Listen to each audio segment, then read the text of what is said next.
రాజకీయ ప్రమేయం లేకుండా, రాజకీయ ఒత్తిడి లేకుండా మీరందరూ మీ ఉద్యోగాలను నిర్వహించే విధంగా రాష్ట్ర ప్రభుత్వం మీకందరికీ అవకాశాలు కల్పిస్తుంది.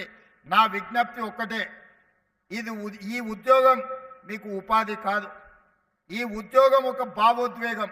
ఈ భావోద్వేగం తెలంగాణ రాష్ట్ర శాంతి భద్రతలను కాపాడడమే కాకుండా ప్రభుత్వం యొక్క ప్రతిష్టను పెంచే బాధ్యత మీ మీదనే ఉన్నది. మేమెంత చేసినా మీరు వ్యవహరించే విధానంతోనే ఈ ప్రభుత్వానికి పేరు ప్రతిష్టలు వస్తాయి.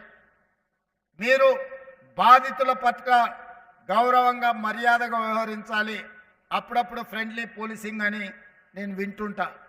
ఫ్రెండ్లీ పోలీసింగ్ అంటే క్రిమినల్స్తో ఫ్రెండ్లీగా ఉండమని కాదు. నేను స్పష్టంగా మా పోలీస్ మిత్రులకు నేను చెప్పదలుచుకున్నాను. ఫ్రెండ్లీ పోలీసింగ్ అనే పదం బాధితులకు, అన్యాయం జరిగిన వాళ్ళు పోలీస్ స్టేషన్కి వచ్చినప్పుడు వాళ్ళని కూర్చోబెట్టి వాళ్ళ ఫిర్యాదు ఏందో కనుక్కొని ఆ ఫిర్యాదును పరిష్కరించి వాళ్ళకి న్యాయం చేసే విధంగా ఫ్రెండ్లీ పోలీసింగ్ ఉండాలి తప్ప కబ్జాలు పెట్టుకున్న వాళ్ళకో, హత్యలు చేసిన వాళ్ళకో, లేకపోతే ఆర్థిక నేరగాళ్లతో ఫ్రెండ్లీగా ఉండమని కాదు. అందుకే ఫ్రెండ్లీ పోలీసింగ్ అనే దాన్ని రీడిఫైన్ చేసుకోండి. పోలీస్ అంటే నేరగాడు భయపడి తీరవలసిందే.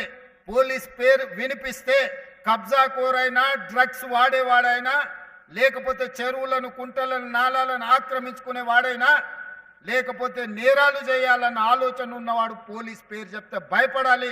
వాళ్ళను భయపెట్టండి. బాధితుల పట్ల ఫ్రెండ్లీగా ఉండండి. అప్పుడే నిజమైన పోలీస్ వ్యవస్థకు గౌరవం పెరుగుతుంది. సమాజంలో అత్యధికంగా కష్టపడేది పోలీసు వాళ్ళే, కానీ అత్యధికంగా విమర్శలు ఎదుర్కొనేది కూడా పోలీసు వాళ్ళే. ఇది అందరు పోలీసుల వల్ల రావడం లేదు. కొద్దిమంది పోలీసుల వ్యవహారం అంత పోలీస్ వ్యవస్థకే చెడ్డ పేరు తెచ్చే విధంగా, విమర్శల్ని ఎదుర్కొనే విధంగా పరిస్థితులు ఉంటున్నాయి. కాబట్టి ఈ ప్రభుత్వంలో మీకు స్వేచ్ఛ ఉంటుంది. ఈ స్వేచ్ఛ ప్రజాస్వామ్యాన్ని కాపాడడమే కాదు, ప్రజలకు అందుబాటులో ఉండి బాధితులను ఆదుకునే విధంగా ఈ స్వేచ్ఛ మీకు ఉంటుంది. నేరగాళ్ల పట్ల కఠినంగా వ్యవహరించండి. కొంతమంది డాపు దర్పం ప్రదర్శించడానికి పోలీస్ స్టేషన్లకు వచ్చి హడావిడియో చేస్తే చక్కగా తీసి బొక్కలేయండి అని నేను చెప్పదలుచుకున్నా.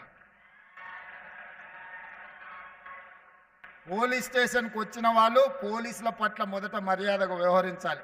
పోలీసులు వాళ్ళ పట్ల మర్యాదగా వ్యవహరించడం ఎంత ముఖ్యమో, పోలీస్ స్టేషన్కి వచ్చిన ప్రజాప్రతినిధి ఎవరైనా సరే పోలీసుల పట్ల కూడా మర్యాదగా వ్యవహరించాల్సిన అవసరం ఉన్నది.